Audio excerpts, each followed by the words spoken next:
um, learning how pain propels us.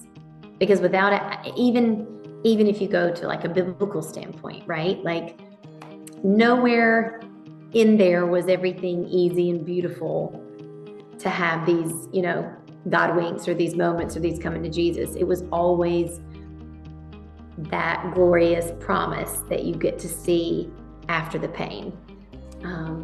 And so spiritually, that's a journey that I will always walk.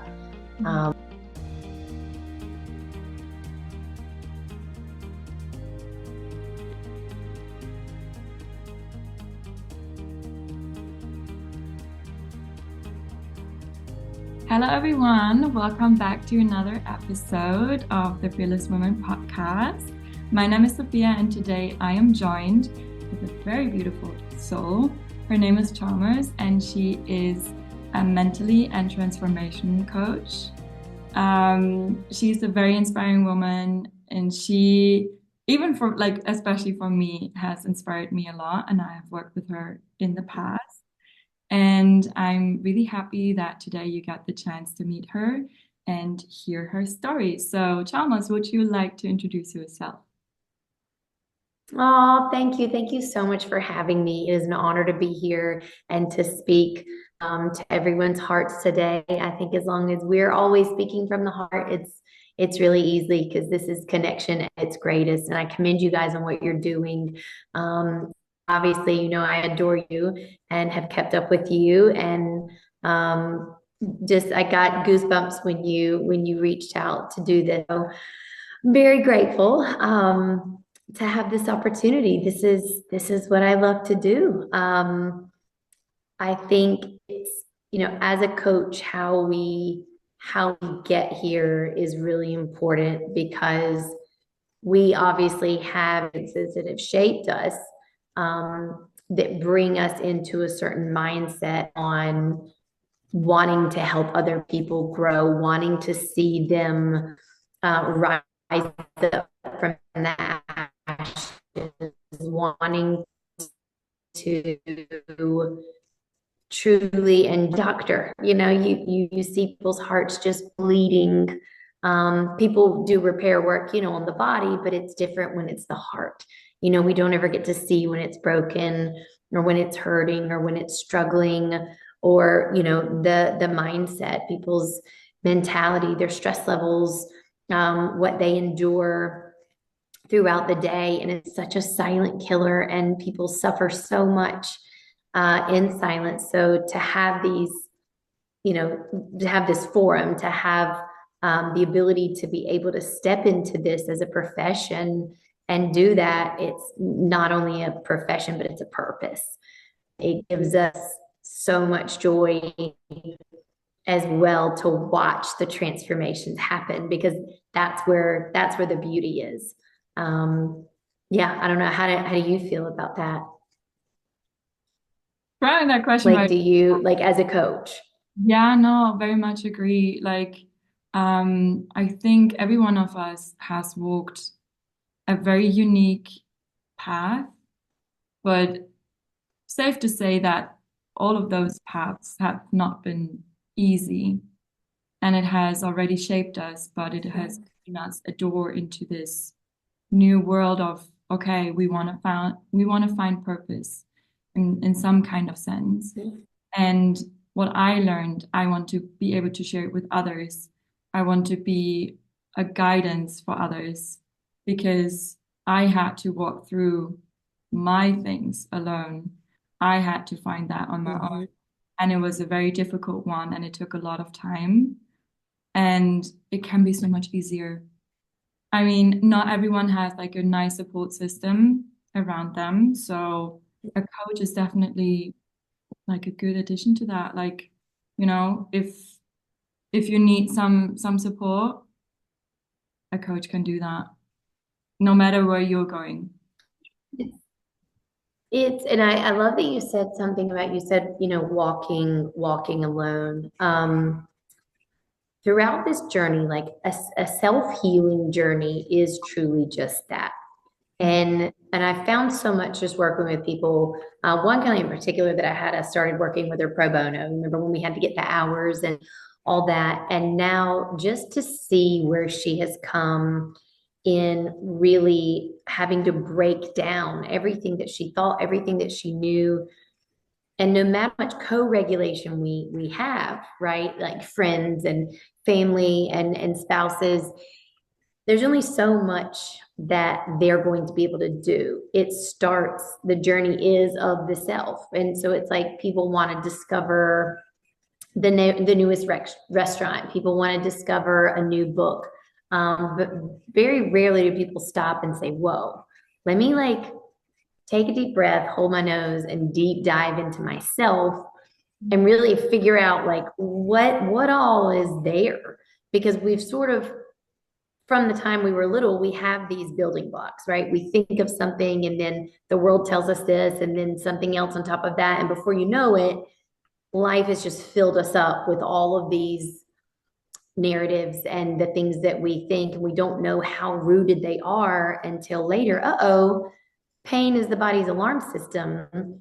It's now signaled something, or isolation, or bad relationships, or toxic relationships with family members, or your health. Like all of these things are just signaling something to you. And it's, unfortunately, people wait until it gets to that pain point to stop and be like, oh, I have to tend to my soul. Like, oh, I never really thought of that. Like, I tend to other things. Like I tend to my health. I tend to, but I've never really stopped and said, wow, I need to, this is something now I need to address. And that's what I love about the life coaching journey. It sort of, we have a structure, we have a framework, we have the tools and the knowledge and the wisdom and the ability to say, we've had to go through it, right? We've done it. We've witnessed other people do it. There is a way to sort of unfold and uncover and get to that point of what you want versus having to do it the painful. And then also coming off of, I went back and got an addiction certification too. I learned so much. I learned so much about people and how we cope. And the root cause of addiction is pain. So everyone always asks, oh, why the addiction? No, we need to ask, like, what is there that's so painful that you want to escape your reality?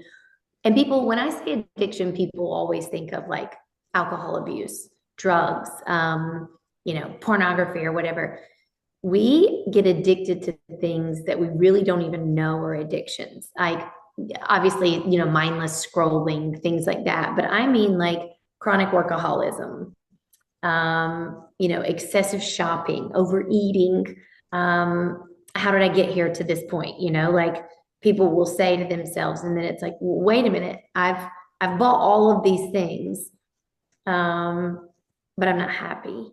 Yeah. I work every day and I build myself to get to this title or this role that I play, and there's something missing. And that's the soul work. And that's where I sort of, we were always asked to find a niche. And even when you introduced me, finding a niche is really hard because there's so many areas of our souls, like the body. How can you say you do one thing, you specialize in one thing, when the heart is so complex, the mind is so complex? There are so many rooted things that we may not even see until we really get in there to discover everything. And I've also discovered that the root to addiction is also lack of connection. When we're connected, I think connection is the driving force of life.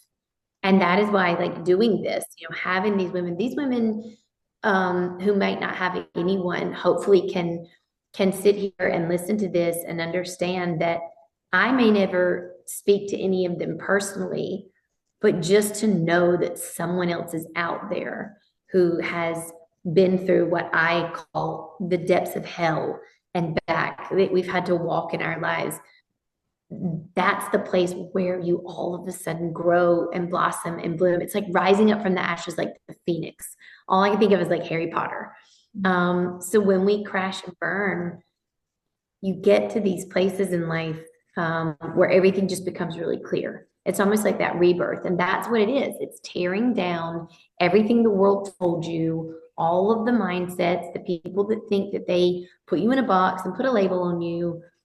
Oftentimes, though, we are the ones that put ourselves in the box and put the label on ourselves and say, but I'm a this, or I'm that, or I've never done that. Oh, well, I'm not that person. And as a prior interior designer, I designed hundreds of spaces, from brick and mortar designs, from places that people were like, oh my God, there's nothing you can do with that. When you learn to see the beauty in everything, you will always create. So creation has been in my veins, I think, from the beginning of time for me. There's no difference in seeing a space and saying, okay, what do we want this to be now? That's no longer working for me. I need this, I need that. This is how I want to see it, and this is how I want to feel. The same things that we do with us. We have to go through a renovation. We have to break down and completely demo. Everyone loves demo day. We have to demo all of those old ideas, old habits, the same way you would an old kitchen. But the hardest part is saying, oh my God, like, what do I do now? I don't know what to put. I know things that I like, but who am I? What is it that I really want? And that's the magic of creation, is that you are the CEO of your life. You are the designer. You are never stuck. And we get to take this blank canvas once we've done all the demo work, which is really important. And that's where we as coaches come in and really help you figure out what is it that we need to pull out and deconstruct. Even sometimes we hold on so tightly, back in design, to those family heirlooms or the old table or that thing that we liked. It's like, but it's not working for us anymore, right?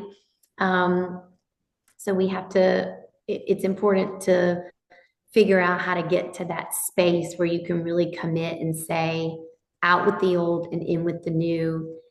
And then you're the artist. It's your brush. You're the designer. You put it back together as you see fit. But it doesn't happen. And I tell people this too. It's not HGTV magic. Neither is real life and real design. It takes so much time. There are kinks. You're going to have setbacks. You're always going to uncover something. You're going to find a wall. There's going to be mold. There's going to be some plumbing issues. And now you have to redo that. That is what healing is like. That is what the self-discovery journey is like. You come in and you say, hey, I'm going to do this, but it's not a linear path. It is full of the unforeseen. Oh my gosh, this is new. I didn't realize I had that uncover. But eventually, over time, you get there, and that reveal day, when you finally get to step into yourself, what you've dreamt of, what you've seen, what you've redesigned, that's the magic. So that's the magic in the mentality makeover. And that's why I named my business the Mentality Makeover. I love that. And I remember that we during the training, it was the process of you like, what is my name going to be? And you brought in all those aspects of like your previous job, and then it was like, okay, maybe it's going to be that, like the connection and like seeing the parallels of those two things that seem very different, but have like this underlying layer of like, yeah, no, there's like so many things that you can take from the one job into the other.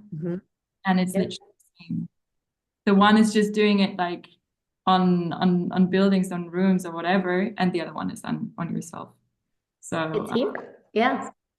I even had a client once, she paid me to come back twice to redo her closet, redo her office area. She couldn't stay decluttered to save her life. And I remember finally asking her, and this is way before I was certified, and I'd already started the mental health journey, like going into that and just discovering and going into psychology and whatnot. But I'd asked, and I'm like, do you ever think or consider and stop to think about the fact that maybe your brain is what's cluttered, and that's keeping you from being organized in this area? And I just remember her breaking down I mean, that was a moment the two of us still talk about to this day. And she's like, that was when it was that pivotal moment for me that I was so focused on all of these external things.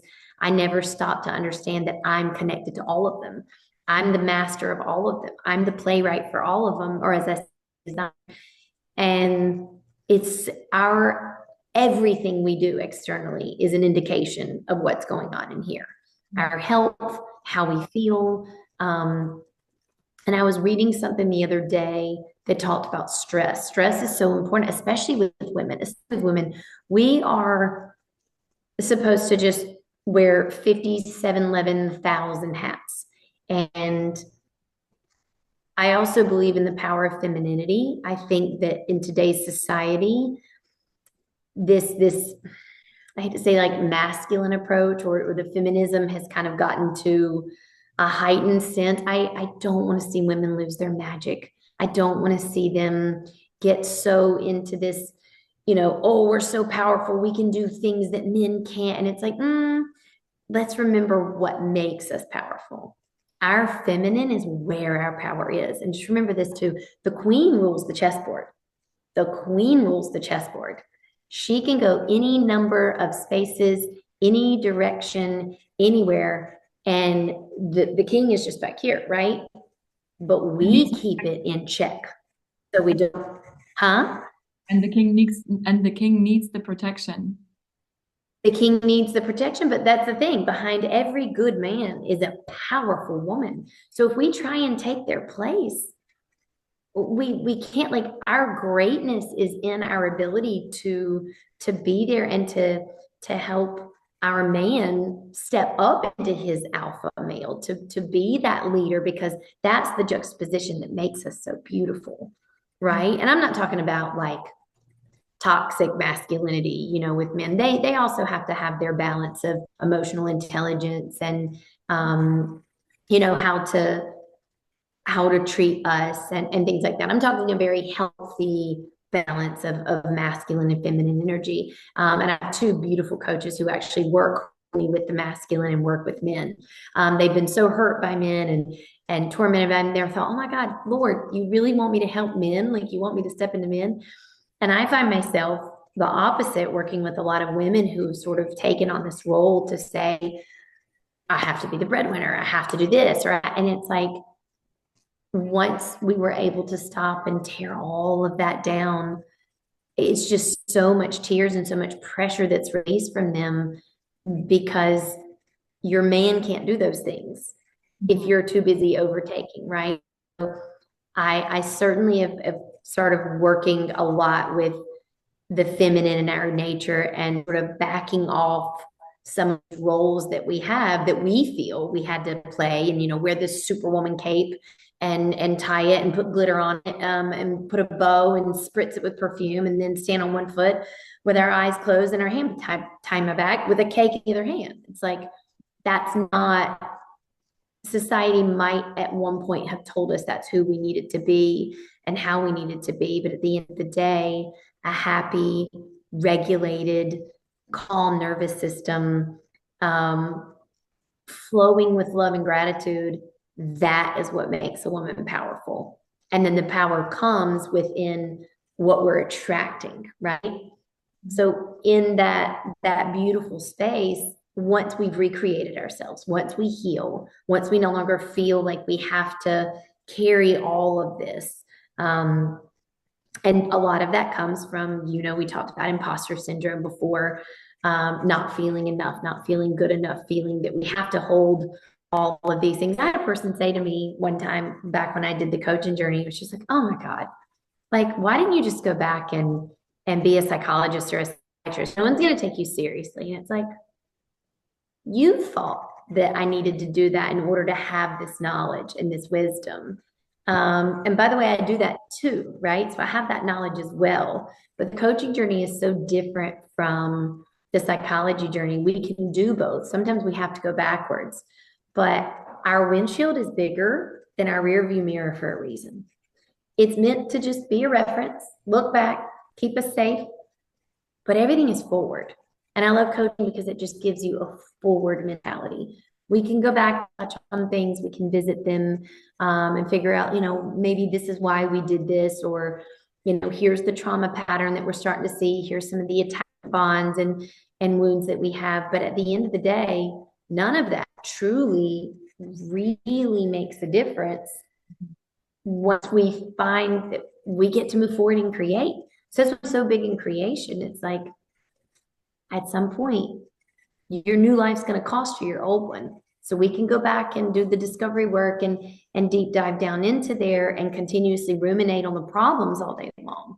Or we can say, okay, that's not getting us anywhere. We have to be solution based, and we have to start, mindfully taking those steps, the ABCs, going forward, of how we want to live our lives in this journey.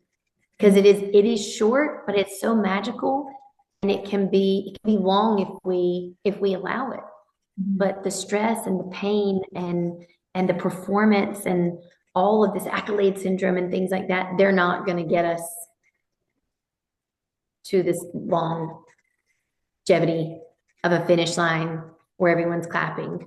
We're going to be burnt out and worn out, and yeah, the goal is to feel safe and to feel loved. And there was a quote, and I don't remember, I might butcher it, but it was something about to be loved but not known is pretty sad and scary. But to be known and not loved is our greatest fear. It was something like that. So a lot of people put on this facade and we say, okay, I'm loved. But are we really ever truly known? Because that love will never fulfill us. Being loved for a facade that we put on. This external, yeah, it's nice to dress up and look nice and have nice things, but that kind of stuff has to come afterwards, or we're just putting lipstick on a pig. And at the end of the day, you're the one that knows it's really a pig, right? And yeah, so to be known though, and not loved, that's everyone's biggest fear. So that's why people so often will never just be their genuine, authentic selves. And that's what we push so much in coaching is find the self. It's always been there. Just bring it to the surface and get rid of all this muck and all this external noise. And to feel empowered to do it. And a lot of people don't, know the first step. But I will say the first step is the pain that you feel. How long do you want to feel that? How long do you want to keep the self-suffering of continuing, the facade? And like I said, being loved, but never really known. Because once you do present the full self, the real self out there, it's amazing all of a sudden how much you're genuinely going to be loved because your people resonate. My kid was saying, he was on the bus, this was back when we were in Pennsylvania, and he was like, Mom, this kid said something to me and it really hurt. And I was like, Drew, I just want you to think of it as, I don't receive that. All these plugs that we have, like these receptacles, they're all different, right? Our computer has a different one than the Christmas tree, than the HDMI. We have to decide what receptacle we're going to be and who's going to plug in. Because this one's ours and we own it. We can't be a jack of all outlets because then we're attracting all this other energy that may not be for us. And that's what I told him. I'm like, I want you to pick, right? Or pick a language. Pretend that what they're saying is Chinese. I don't speak that, or I don't speak this language. I don't receive that energy because it's not even allowed to plug into me. I don't even allow it to come in because it can't even connect. If you're not plugged into something, there can be no exchange of energy. So that is how we learn to move past any energy that's not for us, any toxic energy, even another person. The problem that we have with so much pain, again, allowing the world, allowing family members, allowing all these other people to tell us who we should be, and we're allowing them to come in and sort of fill us up with all these things that aren't for us because we don't yet know, we haven't formed yet our receptacle, right, of what we're going to allow. And that's hard for some people. Because again, we desperately desire for love, belonging, connection, but we're not really ever going to fully feel fulfilled until we get it by being true to ourselves and honoring the unique individual that God created us to be. So yeah, I think a lot of this year in particular has been trying to sort of demo, back to my design words, demo and chip away at all of the stuff that's really holding people down it's not for them. Yeah. Having to sift away. Wow. Yeah. I always am in awe of like how much wisdom you have and how much knowledge and how you put it so people understand really well because you use so many metaphors and so it's really beautiful to just listen to it and just soak in all the knowledge and the wisdom that you have. That's why you're so inspiring. But we are also here to hear a little bit about your story. So I'm actually very interested. What is it that inspired you specifically? What happened in your life? What is it that inspired you to become a coach? And what do you think makes you qualified to be one? Yeah, that's so I've never really fully like aired the story. As you know, it's a culmination of so many different things. It always involves, deep pain, um, suffering, betrayal, um, loss, grief. Um, I had what I thought was a very normal childhood. And I want to preface this by saying, my mother and I are my mother and I. And no matter how hard we work, I think to try and heal our generation, the healing is up to us. Yeah. The healing is always up to us. We get to decide, do we want to continue the lineage and the generational trauma? Or do we understand now fully what it was that happened? But we do so by blessing and releasing, not holding a grudge. So when I tell this story and when I tell the rest of them, it comes from a place of acceptance, um, and continued hope, right? Hope reigns eternal. So there's faith and hope in all situations. But I didn't know, we didn't know what covert narcissists were. We didn't know what being parentified was. We didn't know those terms. We didn't understand CPTSD, like all of that stuff. What perfectionism was, why independence was created in our minds. It's because we're always let down. The perfectionism from someone always making sure they criticize you, thinking that they're making you better or sharpening you. But at the end of the day, it's just total task paralysis and shut down. And we're always in that fight mode and we don't understand why our nervous system is constantly like, it was designed to keep us safe, right? And that's the stress of women. I was always under this just hurried sense. I wouldn't sit down and everyone knew if you wanted something done, just ask Chalmers to do it because she was a busy woman and she's busy and she'll get it done and she crushes it and she's going to make it perfect. And inside I was dying. When I tell you like dying, like I just felt used, abused, a people pleaser, like just a doormat of, oh, I felt like I was always being tortured in a way to say yes. That's a lot of people. So my story wasn't so different there. And I learned something called boundaries, but I learned it the very hard way. I learned that I got very sick, like very sick. They were like, it's mono, it's this, it's MS, like it's autoimmune.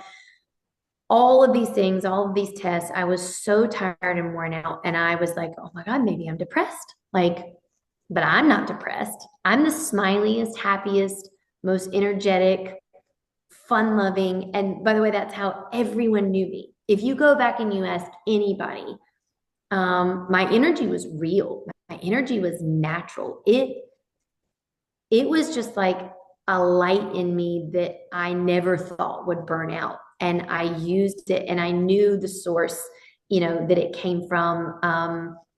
And I always just operated from that place of giving and gratitude. And I don't know, just like trying to, and I realized now where it came from. I never wanted anyone to feel how lonely and unseen and unheard and misunderstood as I always felt. Mhm. And so for me, it was making sure that if other people could just feel this warmth that I, by the way, created, because I didn't have anybody feeding to me and really giving me that. Again, one of those things, I have to do it. I have to create it. Again, my source was God.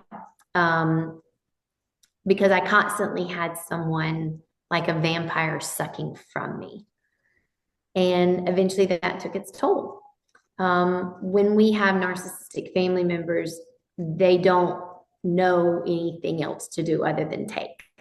They don't know anything other than wearing down your soul, breaking it down, whether it's conscious or not. Again, it's just what they know. And then we learn these coping skills to try and sort of, dodge the wrath or tiptoe around the landmines. Be perfect, don't miss a note to avoid the criticism. And so one day I forget what I read, but I just started crying hysterically.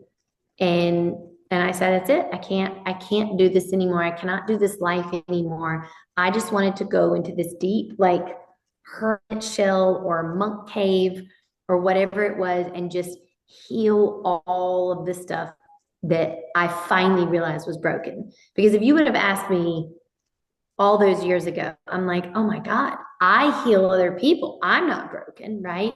And we're taught that no one is broken. We are always whole, complete, and resourceful. Us as humans, we may feel broken, right? But we're not. We're on that beautiful precipice.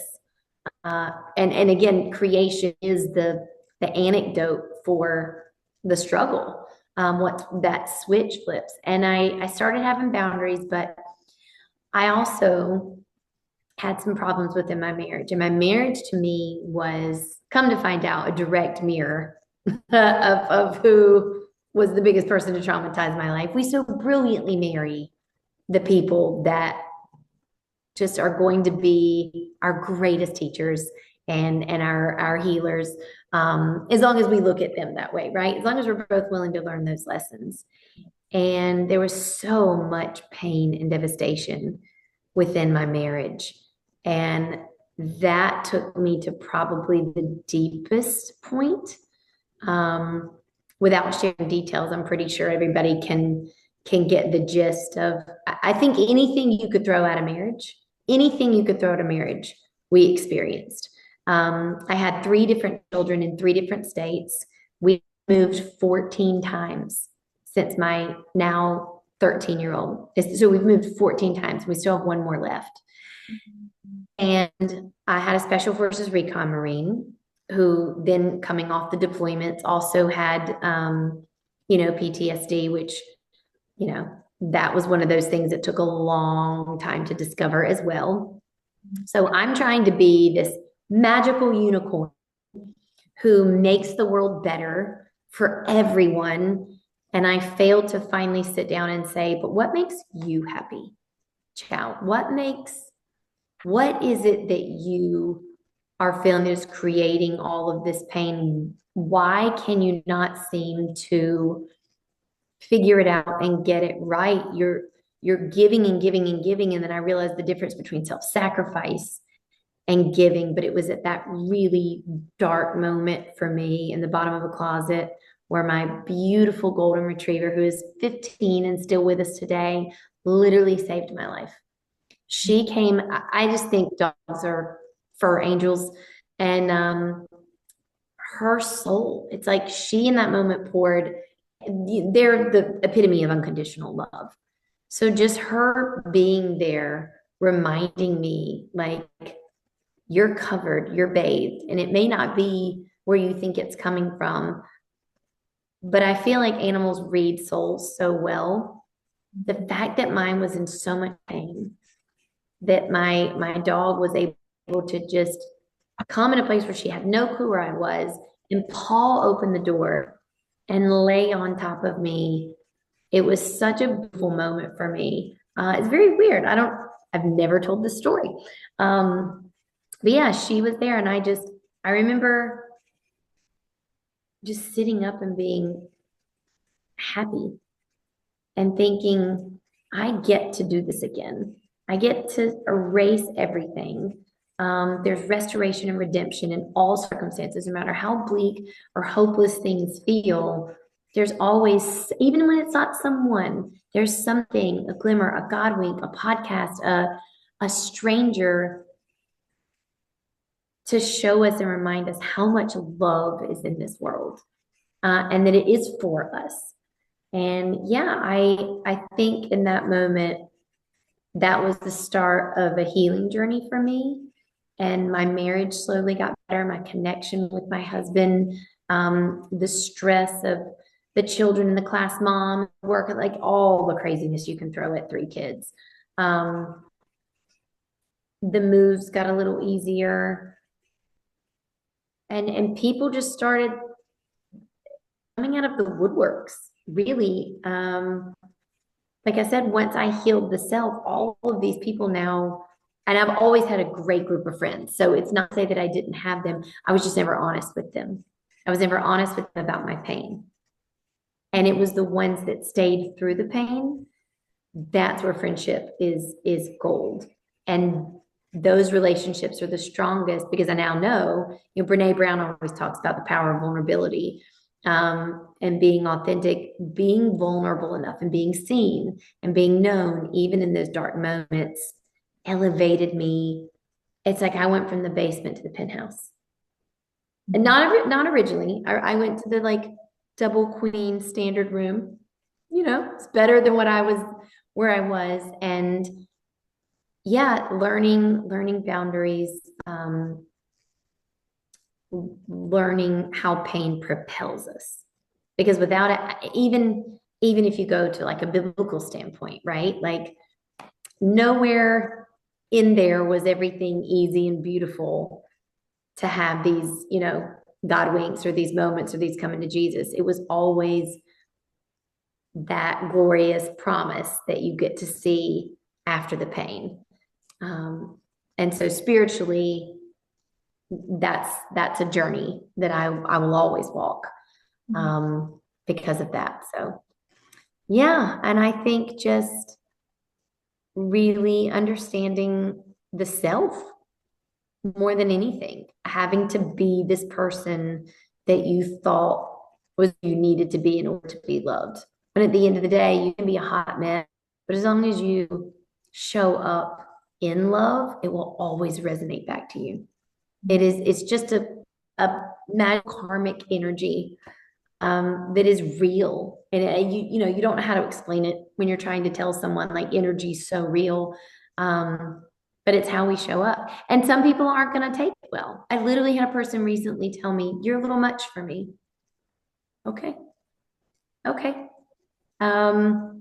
We know what that means. It just means that they haven't gotten to where they themselves feel secure enough. Or maybe the energy is intimidating. But at the end of the day, we have to show up how we show up. And if it offends some people, if it blinds some people, you're you, and you will weed out the ones who aren't on the level, and maybe they'll get to that point if the love is there and the intention to keep that relationship, and it may be salvageable in the future. But for now, you'll always be on a chapter level. I always tell clients it's like a video game, right? The opposition that you're going to meet on level 1 is very different than the opposition you're going to meet on level 13. Like, be prepared. Like, you have to come prepared. You can't just be like, oh, I leveled up, it's amazing. Well, get ready, because you're going to get stronger. Or if you go to a coach and they're like, one more rep, the hardest one, that last one that's so hard, that's the one that just took you into the next 5 pounds, and then if you want to keep getting stronger, you have to keep pushing yourself. You have to keep going. And I hate to say pushing, it's not even pushing, it's wanting to get there and having a growth mindset, knowing that there's a better version every single second. I'm not even the same person I was, 4 minutes ago, much less 4 days, 4 months, 4 years. We're constantly learning and evolving. Even on this call prior, like, I've learned so much. I learn even through speaking. Sometimes we answer our own questions, or we come up with these epiphanies, and that's also the power of coaching, right? People just sometimes sort of saying their things out loud, they answer their own questions. Or I have clients that are like, now that actually came out, I have some clarity. It's like, okay, right. But you're doing the work because you're devoting that time to you. And that's so often what people miss, is that we're so outward a lot of the times, or we shut out the world and we sever connection, thinking that that keeps us safe. Yes, it keeps you safe for a little while, and it may kept you safe in the long run, but that is not how God designed you. We were meant for one another. We were built for one another, for connection, for co-regulation, and to inspire. And if so many people would see one another as inspirations or teachers or lessons, and less like threats or jealous or anything, we would have such a better, happier life, because the pressure it's not with merit. There's no warrant to it. We each have a journey, each have a role. And once we can see our self-worth, even if it's just a puppy dog that sees it, right? We're here for a reason.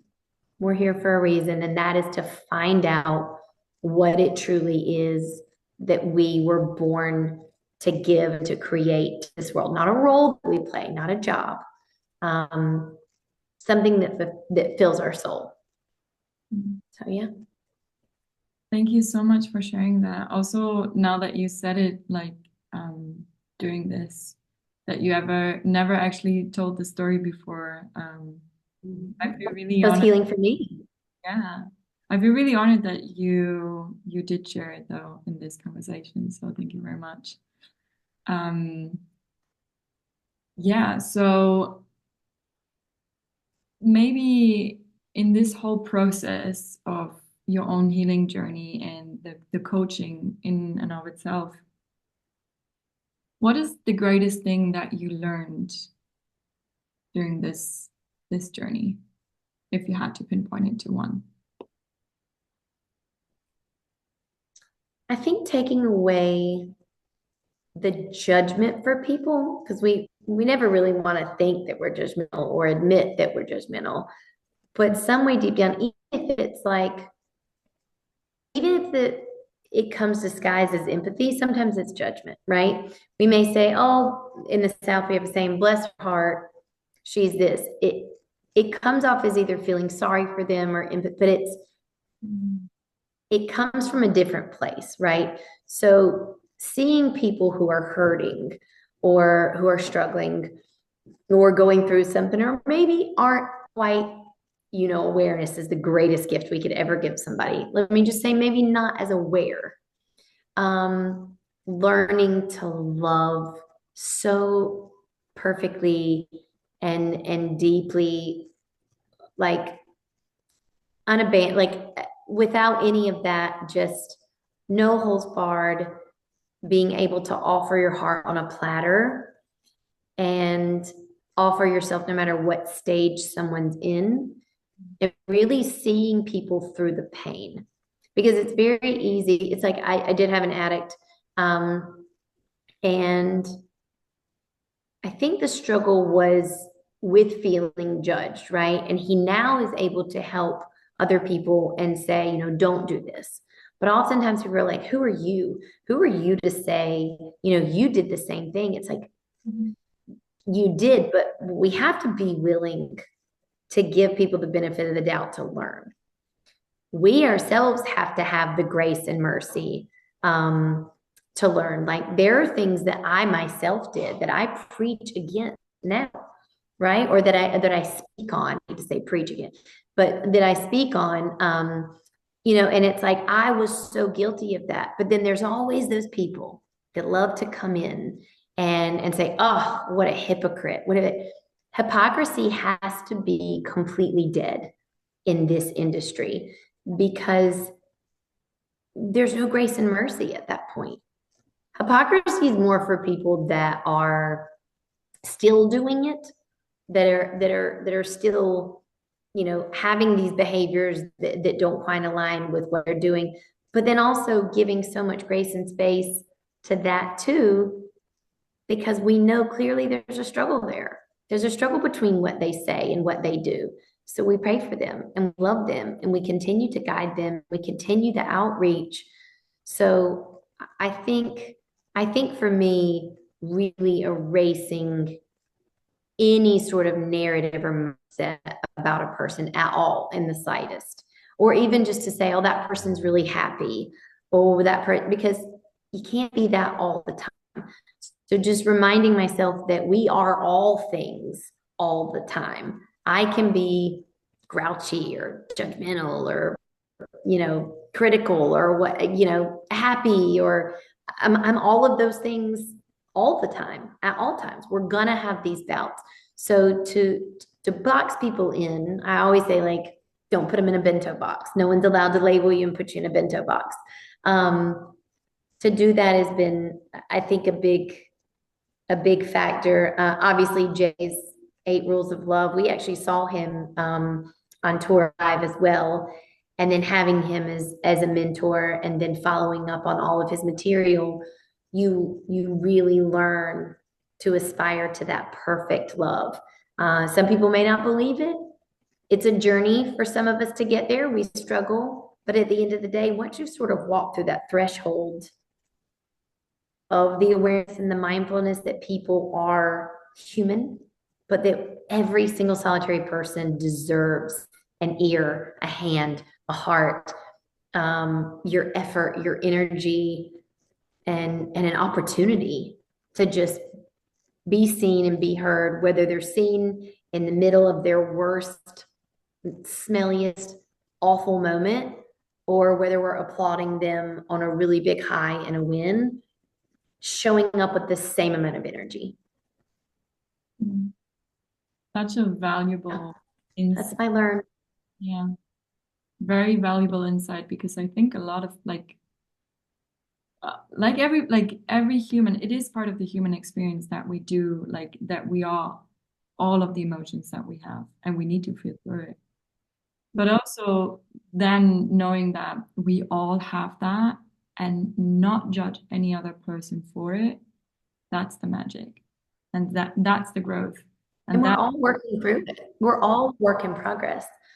Yeah. Someone said to me, I was saying something and I was just lamenting about the day.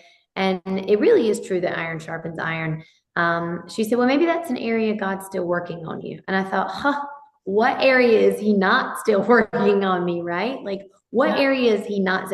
None of us, even if we think we've got it figured out, even if there's awareness there has to be that mindset of I can do better, like a growth mindset. I haven't, because if you say I've got this figured out or I'm good, on to the next thing. Oh, that's where we're going to be shown. The universe is going to be like, oh, haha, watch this. Let me remind you and humble you. we're never done learning. We are never done learning. I don't ever want to be done learning.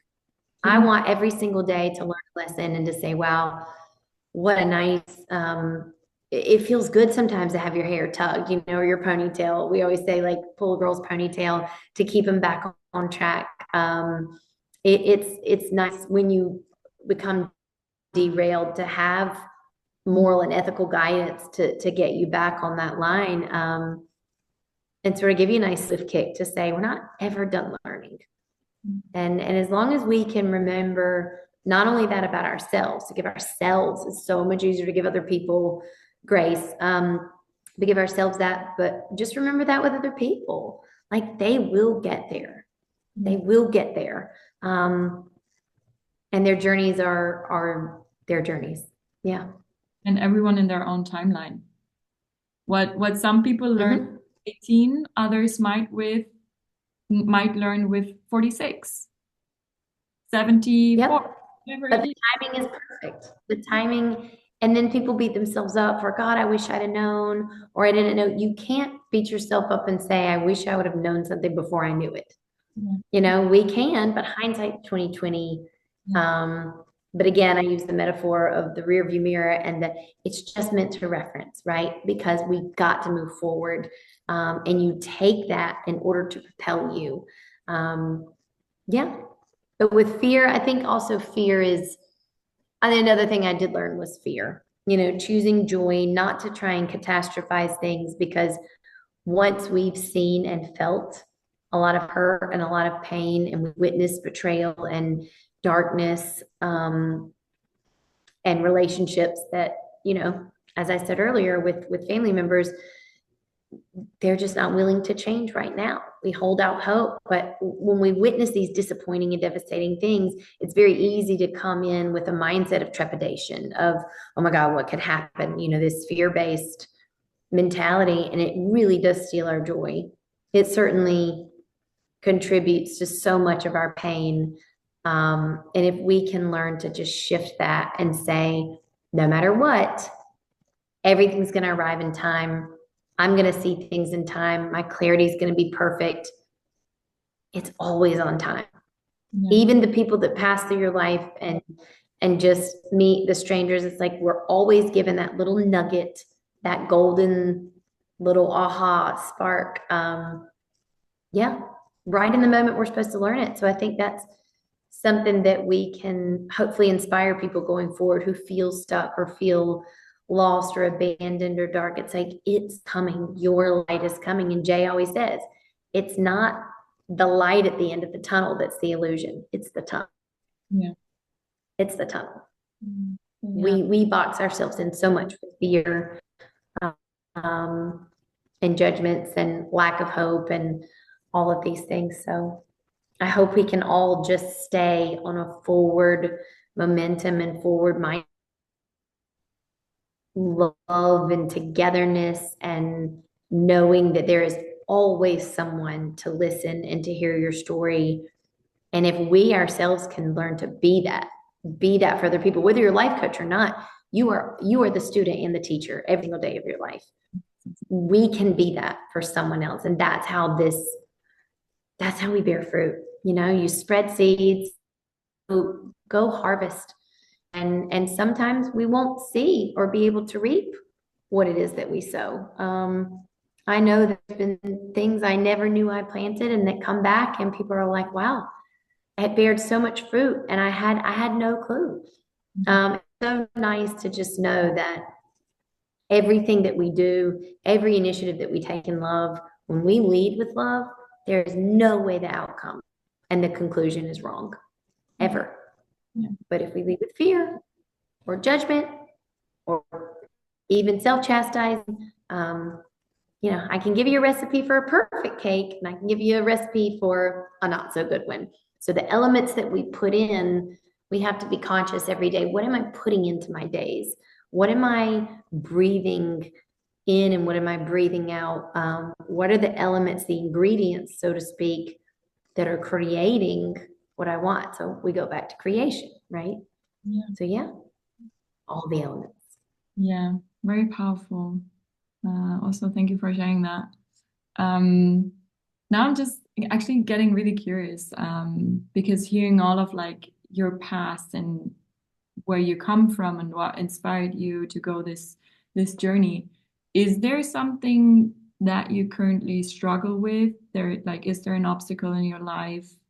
Um, and it might not be, but yeah, is there something that you're working on, and would you like to share, and also what you're doing at the moment to navigate through it? Yeah, there's always struggles. Um, I think I touched on this earlier. The struggles are boundaries, right? And when we're so, I don't want to say desperate, we're so wired for love and belonging and connection.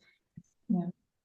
It sometimes can be where our focus is and where our energy is poured into. So I have to make sure to stay mindful and be aware to not go back into that self-sacrifice.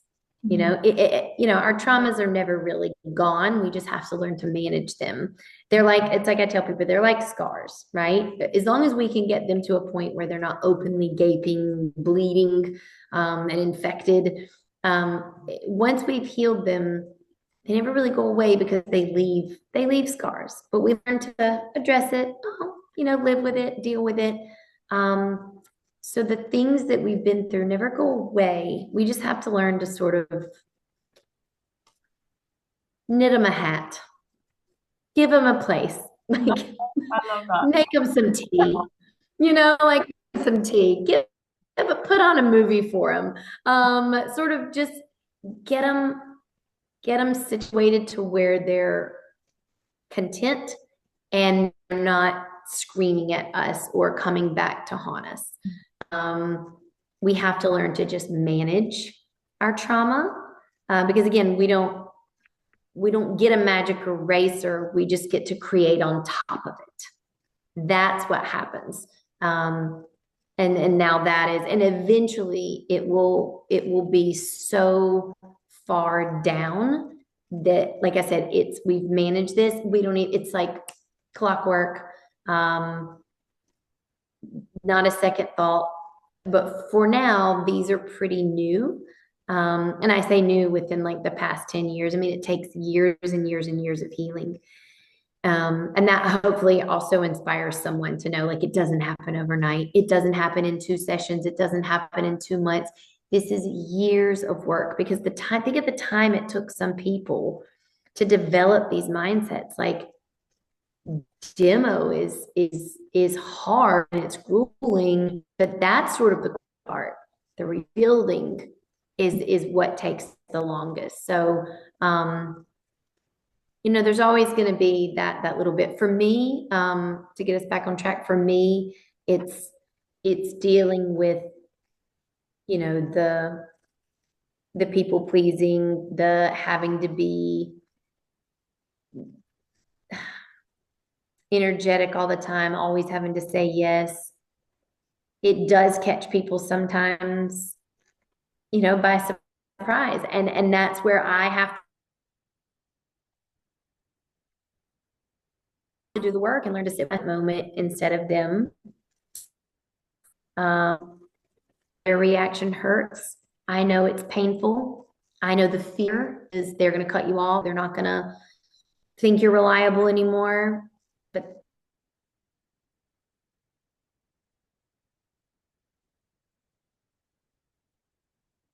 that is what in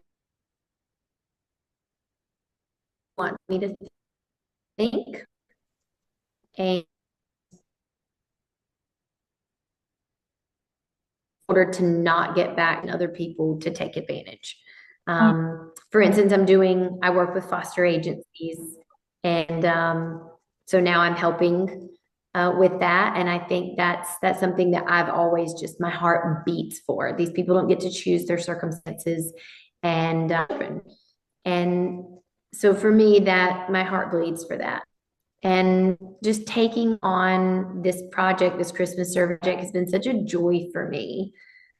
But taking on other things outside of that, I have to say no. and just really focus on what it is that I know I'm connected with and called to, and not trying to juggle too much, because then I get overwhelmed. So, Yeah. yeah.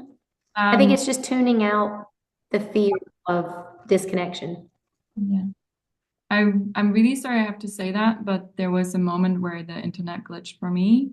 So you were talking about like the boundaries when you put them up, that it will hurt others, and they're kind of I lost you for a minute. What can you repeat that? Yeah. I'm sorry. Yeah. As I said, it's honoring our boundaries is choosing us. It's choosing us and saying, like I said, I feel like my little child self, my child Chow would say, "Good girl, I'm very proud of you. You didn't bury us and expect us to breathe underwater in that moment. You chose us. You gave us a life raft." I actually didn't say it this way. I'm repeating it a very different way, but the metaphors just come. Yeah, I feel like that's what happens. And yeah, the disappointment, like I said, it's painful, man. It's painful to feel other people's disappointment, even if it's my family, my children, friends, family members, really nurturing and honoring. It's like you wouldn't expect yourself to go all day unless you're doing a fast, which those can be great. But for the most part, you wouldn't expect yourself to go without food or water. You have to nurture yourself, and we nurture our bodies, but we wouldn't torture ourselves, right? So sometimes doing all of these things and not having our boundaries is sort of torturing the self, because we're putting it through an unnecessary amount of duress and stress that we truly can't handle. There's only so much that we can do, but we're no good to other people or even ourselves if we're completely overrun and overtaken by other people's expectations. And so, yeah, that's something, I struggle with a little bit still, even if it's my husband's expectations, right? Um, Your I, own. I have to be able to say, yeah, I have to be able to say today's just not the day. I know this is going to be a disappointment, but I'm operating on like -5 right now. So like a cell phone, you have to plug in and recharge. So I think recharging has been the biggest struggle for me, not letting anyone tell me how I need to charge, how I need to get back and regulate my nervous system, or judge that in any way. Yeah, because I was always taught you go being productive is that's how you're loved. You are literally loved based off of your accolades, your productivity levels, and rest is for the weary, and strong women don't sit down. And like I said earlier, with the superwoman capes and juggling and everything smells good, it's perfect, and all of that. It's being okay with just being still. But that is where so much of the magic happens. It's why monks go into solitude, right? That's sitting with yourself is the greatest thing on the planet. There's nothing more than I love now.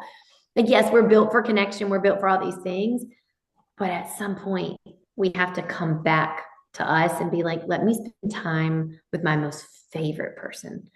Even if there's things that we don't like about ourselves, even the self-reflection moments where we're like, oh, you really messed up there, you did something wrong. Love that. Love that part. Be gentle with her, stroke her ego, like tell her, be soft with her, lift her back up, rebuild her. Yeah, I think it still is, right? The biggest struggle is being gentler with ourselves, but understanding the self and listening when she rears her head, listening to our bodies, learning the alarm systems, to say, okay, you're getting too close, starting to feel hot now. I don't like this thermostat. Time to cool off. It's like a hot pie. Just got to let it cool off. Yeah. So, yeah, it's my struggles right now. Yeah. And that and parenting, but that's all. That's a whole other story. Keeping myself regulated when my kids Yeah. are Yeah. dysregulated. Yeah. Oof. Connected Kids somehow. are they really are your greatest teachers. Yeah. Man. Thank you Yeah. so much for sharing that. And maybe let this be like a little reminder. There's this saying, and I'm sure you heard of that. You cannot pour from an empty cup. Oh yeah. Now You always have to make those sure. little reminders. Yeah. Yeah. And Mm. on some days you don't even want to share the cup, and that's also okay. Yeah. Yep. It's for me. Yeah. I agree. And like I said, there's releasing the guilt that comes with that is probably the hardest part, and why we were designed to feel guilty for resting. Like even God designed a freaking day to rest. Like why we don't take it. Why Yeah. we don't take it. I Even don't know. We season. were designed to rest. We were designed to work. We were also designed to rest, and rest is productive. Yeah. Um, and I've had to really learn that as a woman. Again, oftentimes we're valued off of our level of productivity. And Yeah. at the end of the day, there is nothing more magical or more powerful than a well-rested woman. I think I saw a meme and it's like, my wife's the most amazing wife in the world as long as the house is clean, the kids are fed, she's fed. And it's like, it's so true. It's so true. When we are at our best when we are full. Yeah. I think everything is at its peak performance when it's full, but we don't sit and recharge ourselves enough. We allow everyone else to dictate what we should be doing, and it is really hard to drown that out. It's really hard to drown it out because there's a lot of pressure, but I'm very proud of my journey and where I have gotten to and my progress in that area. And like I said, although I can't say I've arrived, I'm there yet, I've mastered it. I don't think I ever will. I hope I never will. I hope I never stop learning, as I said earlier. But I'm proud that I've got it now under control and manageable. And I've also gotten to the point where I welcome those opportunities to test that, because that's where that strength comes in. And I think if people can learn to look at, some people get totally defeated by the obstacles and the struggles and the stress in their life, and they let it defeat them, sadly. Again, we see the addiction, we see the depression, we see all of these things, and it comes from not really understanding our own power and our own voice and our own self-worth, and how much we really have to be able to change it all.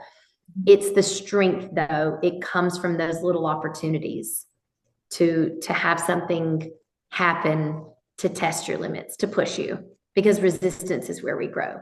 So I always tell people too, if you feel resistance, you're on the right path.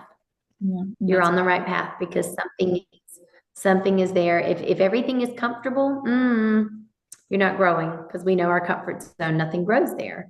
And comfort is also the enemy. So I've now gotten to the point where I can still find joy when I'm faced with challenges or struggles, because I know that it's that opportunity for me to say, one day more, I've gotten to conquer.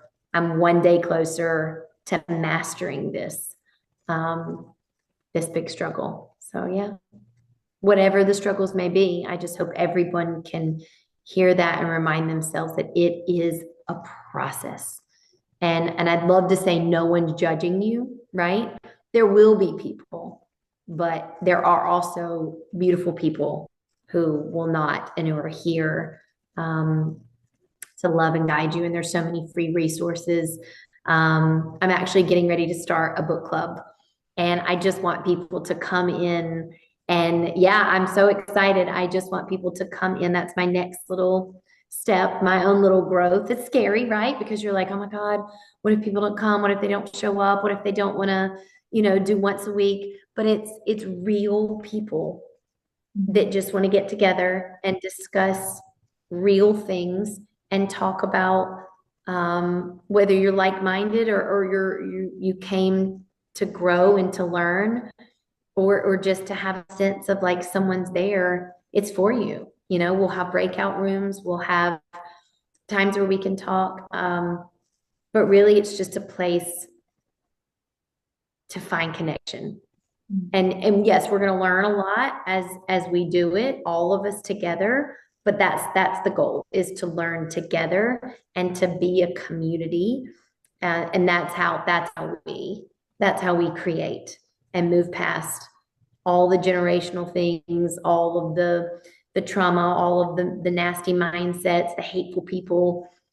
We come and we remind ourselves that there's just people everywhere, all out there, waiting, ready to just have an outlet and a forum to come and feel seen and feel heard and to be loved more than anything. So I am very excited to welcome anyone and everyone. There is no, you don't have to have any kind of qualifications or precursors to come. You just shower, shave, and show up, or don't shower. That's a great thing. Or don't shave.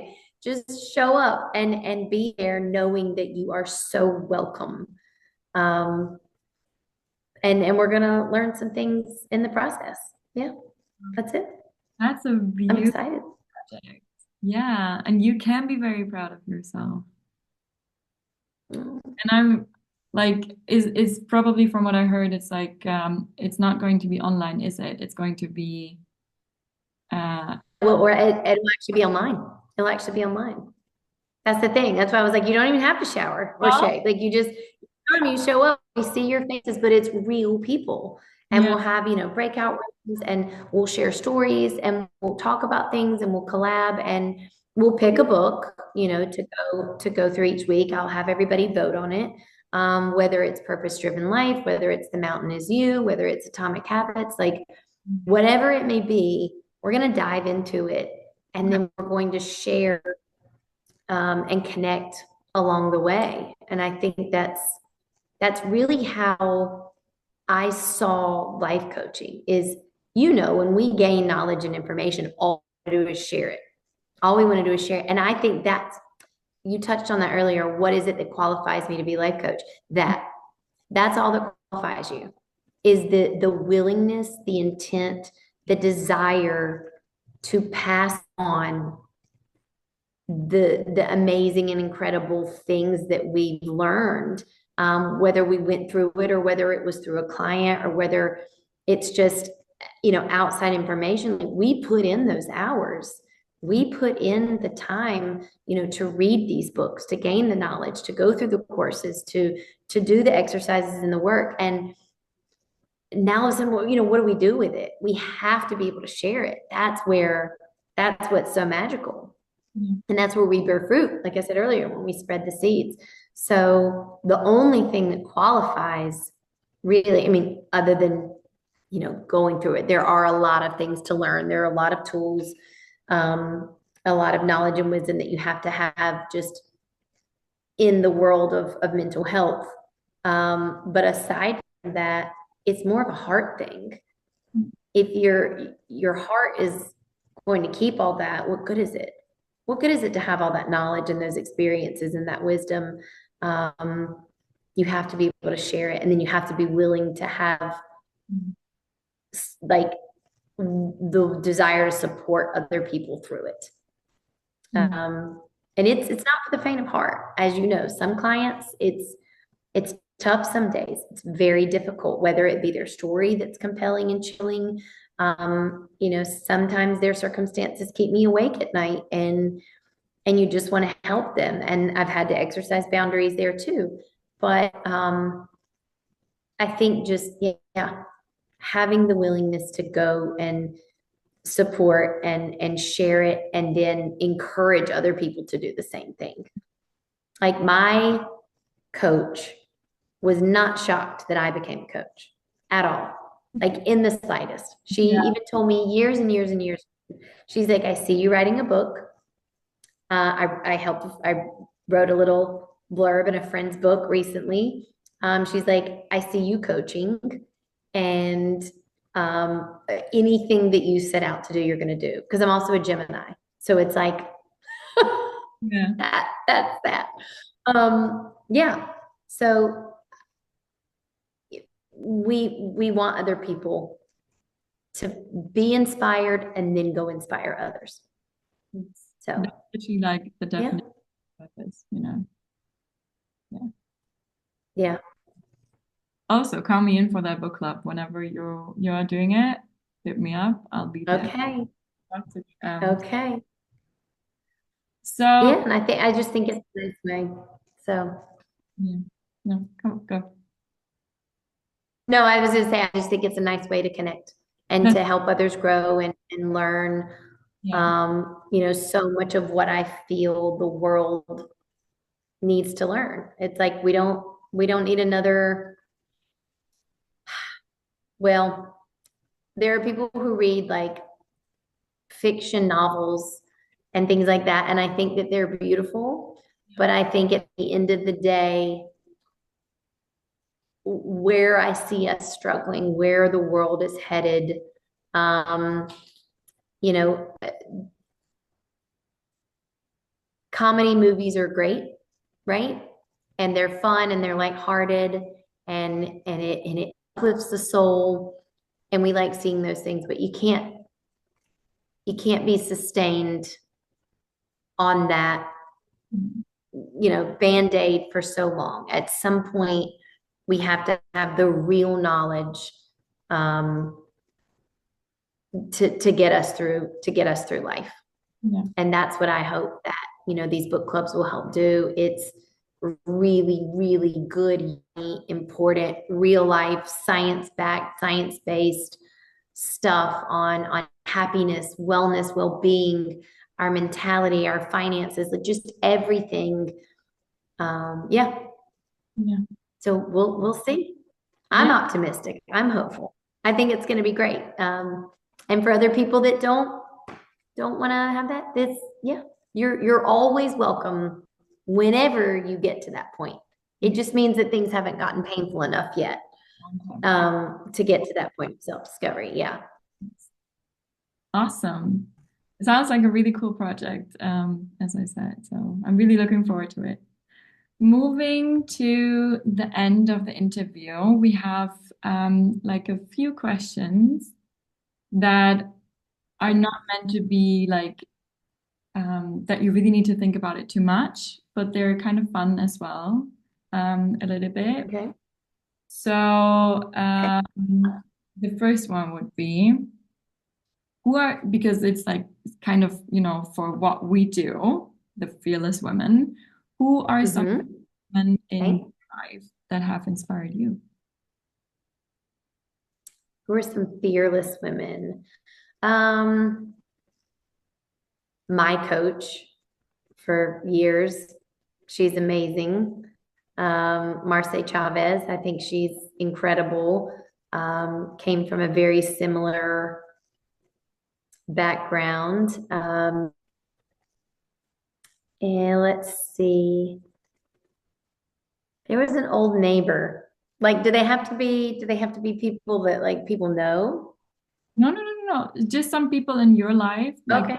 women in your life that have inspired. Yeah. Yeah. There was an old neighbor. She was older, like in her 60s, and she was like salt of the earth. Like nothing shook her. Nothing, she wasn't fazed by anything. She just had this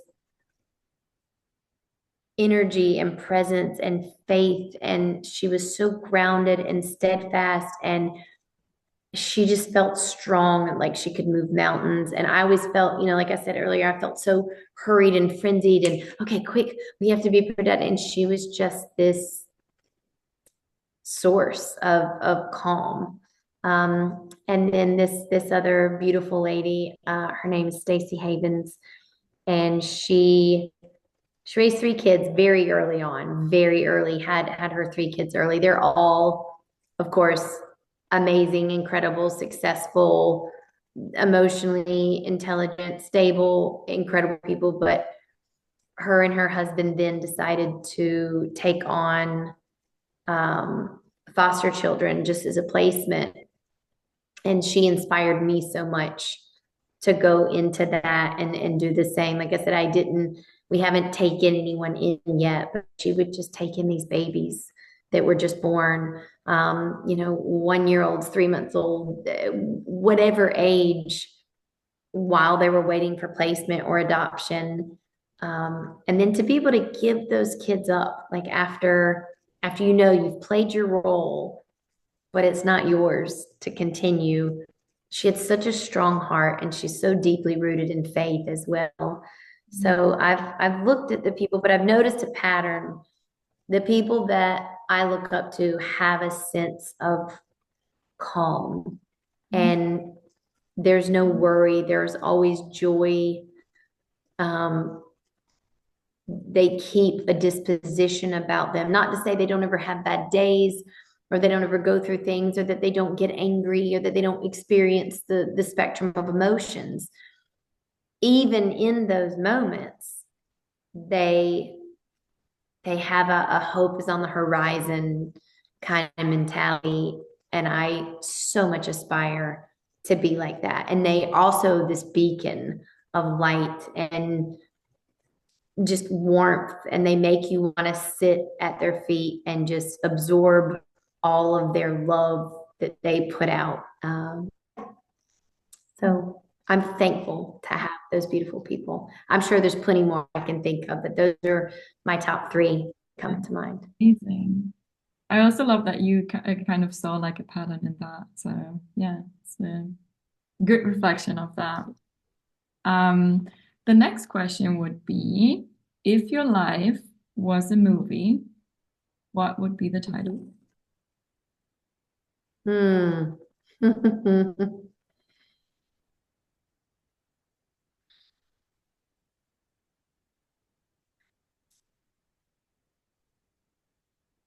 Breathe. Wow. Just breathe. I think if we can, so often we hold our breath, when we're waiting for the other shoe to drop, or we're waiting for something bad to happen, or we're constantly in that hurried, frenzied, worrisome state, or overthinking, chronic overthinker, by the way. That's another thing, another hurdle I've had to, get through and sort of get to a nice homeostasis level. Yeah, I think the power, in fact, I want to get that as a little tattoo right here, just breathe. That's it. When we're breathing, we're living. It's like you feel that breath. We're still here. There's still purpose. There's air in our lungs. There's something we have to learn. Instead of awaiting whatever negative outcome or consequence is on the horizon, just breathe through it. I mean, they tell you that in labor, right? You just breathe. That's the way you get through it. And I think it's much like life. I think that's a beautiful metaphor for life as well, when we can just breathe in strength and breathe out the negative. Yeah. We're moving through it. Yeah. In the middle of a panic attack, they tell you to breathe. In the middle of doing workouts, what do they tell you to do? Breathe on the exhale on the, you do yoga and things like that. It's all about the breath work. I think that's life. I think I just wanted to say that because in yoga, it's like the breath is the life's energy. Yep. It is literally prana is life's energy. So it is wow. Metaphor here. Yeah. Wow. So just breathe. I love that. Thank you for sharing that as well. This is so cool. Okay, and so before we get into the formal, there's one last question. So,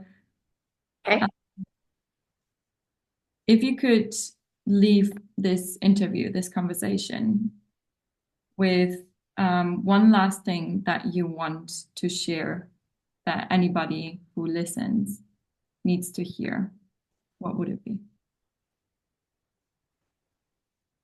that you can recreate yourself anytime you want to. Any point in your life, any moment, any day, you are never stuck. We are meant to evolve. We are meant to grow, and complacency kills. I pray that everyone knows that they are the designer.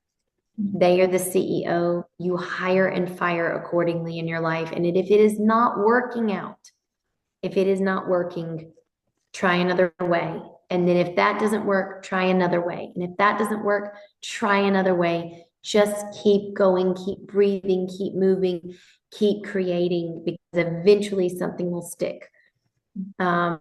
Love yourself enough to do that, to fight for it, to not give up, to not lose hope, and understand you have all the power, and it's only within you. The rest of the world, if anything, it's not going to give it to you. It's going to take it. Like I said, there will be co-regulators, there will be people and inspirations and moments where certain things come along that will give you that quick, resuscitation, but it's not going to do it for you. Like, you have to know what you were created for, and that is for love, by love, in love, all of it. And to walk in that knowing that you have the brush, you have everything, and you're never stuck. You can recreate yourself any day. I had a doctor, real quick story. I had a doctor, very successful, all of this, and he was just like, I don't want to do this anymore. I was pushed into this. I never actually wanted to go into medicine. It was my family. And he's like, I've just always wanted to own my own businesses. And he had a specific niche that he wanted to go into. And everyone was just like, you can't do that. Oh my God, who are you to think that you can do that? You're not that, you're this. And it has to be devastating for someone else to label you and tell you what you are and who you are and how you are. If you want to dye your hair purple and go live in a different country tomorrow, I promise the steps will eventually be there for you to go do that. And if you want to go the opposite extreme, whatever it is that you want to do, as long as you're aligned when you make that decision, and you're not making it from a place like the basement, you're not making it from a place of fear. If it is truly a decision from the self, you can recreate the self anytime. But you got to know, you got to be able to listen and hear and be in tune with yourself and aligned in order to do it. But if you are, that's where the magic happens. So yeah, don't stop creating and don't stop fighting for you. Yeah. That's a beautiful wrap up, honestly. Like, I think so many people need to hear that too, because they're so scared of taking that step, because they think, as you said, like, some people are put into certain boxes. They're labeled like, you're this, you could never. And I mean, Hard to get out. we even experience that from probably the closest people around us, like most of us, like family. Oh, that's the worst. And those are the ones that you care the most about, like, what they think and their viewpoint. And it's really having to grow strong enough, like I said, and love yourself enough to be able to choose that over other people. Because the best part about it is, once you do step into it, all of a sudden there they are. There they are. They're right there. They haven't gone anywhere. Their judgments die down. And then once they see you living your best life, it's like, oh, I was wrong. I ate crow. Here I am again, right? Maybe not everybody will do that, but those that are closest to you and love you will, because to see you happy and thriving, you've never been more attractive in your whole life. They're going to love you even more, because now your energy, if they thought you were lovable when you were middle and they were there, and sometimes they even kept you there, wow, what you're going to be when you're on top of the world, the best version of yourself. Yes. Yeah, Yeah, very powerful. Thank you for sharing that with the audience. of Um, course. Last but not least, Chal, where can our audience find you? Would you like to share any social media or website? Yeah. Oh, yes. Um, um, and this will also be where we're going to have the book club forum and link as well. It's the_mentality_makeover. So the mentality makeover is the Instagram handle. I'm also on Facebook as Chalmers McCahill. Things get posted there as well. But yes, and the website is mentalitymakeover.net. And that's where that's just sort of the bio. Um, Not a lot of traffic there, but mostly Instagram. I love social media. Personally, I love social media. It's a great way for us to connect. That's what it was for. Yeah. It was to connect and yeah, so let's use it. Let's do it. And Yeah. I welcome everybody. Like I want to see people, I want to follow people. I'm not one of those people that's just like, oh, I'm in it for the follow. Like I follow you back. I want to know if you'll have me, right? I want to know you. I want to learn. I want to see. I want to be your cheerleader. Um, I think people are the most incredible. We are the best creation there ever was, and that's why it stopped at us. We're amazing. People wow me, and everyone's so interesting and intriguing, and everyone has a story to share, and I just have this insatiable hunger to learn and grow and connect with anyone that I can. And I do hope this book club is gonna, just give me that beautiful fulfillment as well, just to grow in love and grow my repertoire of interesting and incredible people. And I love it because I can really feel it even through the screen, how authentically you're saying that, like I can feel that you are this sunshine, this person who is super curious about life and the love and the growth, all of it. So yeah, I love following you as well. And that's why I also really wanted to have you on board on this one. Honestly, I'm walking out of this. I learned so much. So many Mm. um I call them food of thought kind of things that, like those little reminders that kind of, gotten in the back of the head and like reawakened and so many new insights.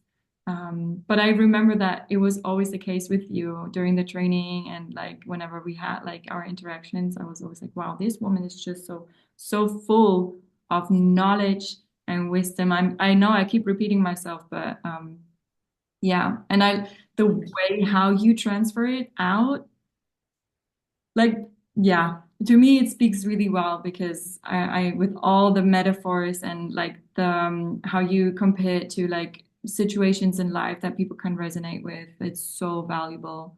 And I'm so happy that you're here and that you keep sharing it and that you keep growing yourself.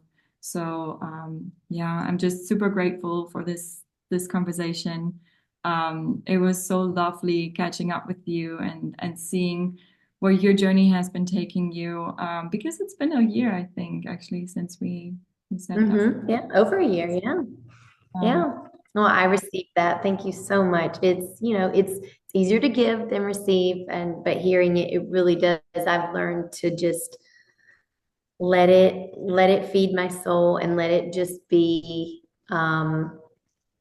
just affirmation that I'm on the right path, right? And that's what I'm in it for. So yeah, and thank you. And I absolutely adore you, and I can't wait to continue to follow your journey and see all of the. I mean, just even this right here. This is connection. Like you are the one who brought me into this forum, and yeah, and that I wouldn't be able to reach the people that I'm now able to reach with this without you. So I love how everything connects dots and everyone's serving that purpose. And yeah, I'm full of gratitude and love. yes, a lot. So thank you so much for taking Of the course. time and the energy today to sit down and share your wisdom, sharing your story. I hope that the people that have been listening to this also walk out with something they can take into their own lives. Um, but yeah, before I close this, is there anything else that you would like to say? Anything that is still missing? Okay. Perfect. No, I just sending love to all. Again, there's just so much love out there, and even when we cannot feel it, even when it just our lives seem void of it, it is there, and it's up to us to just find the love of the self first, and then everything just comes to you like a big old magnet. Yeah, So true. thank you again so much. Thank you, I Chal. really am honored and humbled, and Am I? yeah, So am all I. the feels. Yes, all the feels. Perfect. So I will close down this interview. Thank you, everyone who has been watching and listening to this very inspiring conversation. And I hope that we all see each other in the book club. Have a wonderful rest of your day. I would just close the recording and we can have like a real. Bye. How do I end the recording? Well, there we go.